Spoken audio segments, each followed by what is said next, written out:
Friday night and it's been a long week. You have the whole weekend planned out with your friends. Everyone gets together at your house and starts to have a few beers before the group hits the town. No one seems that intoxicated, so one of you decides to drive. Everyone is having a blast, laughing and singing along to the music, when all of a sudden,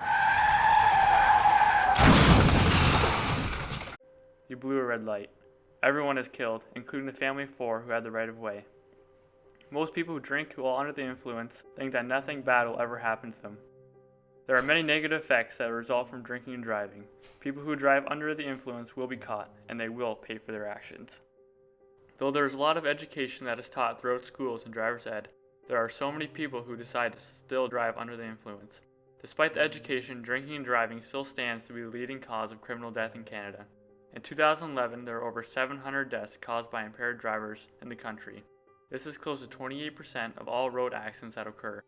In Ontario alone, there are over 5,000 accidents that cause personal or property damage because alcohol is involved. People who drink and drive on a regular basis need a special type of help. It is proven that those who seek the help from a professional physician demonstrate positive outcomes. Only a few visits with a physician can greatly decrease the likelihood for people to drive impaired in the future. Harrison, a psychologist that specializes in human behavior, conducted a study which found that people who have gone through a life-threatening event are more likely to listen to advice and warnings.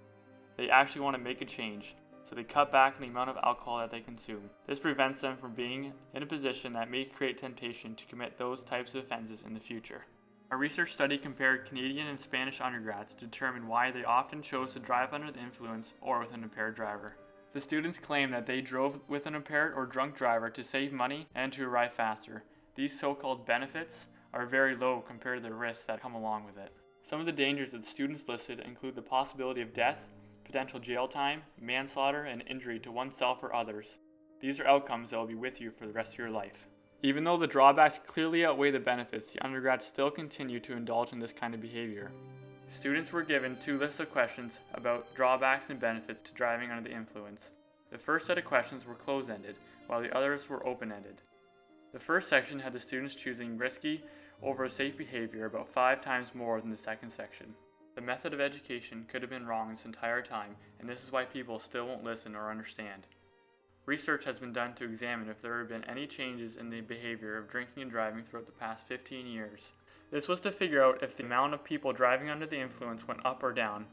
Due to the changes to the criminal code in 1985 and the new regulations to combat drinking and driving, there is a noticeable difference in the amount of people who are being charged. Since 1991, Canada as a whole has been going on a steady decrease for impaired driving charges.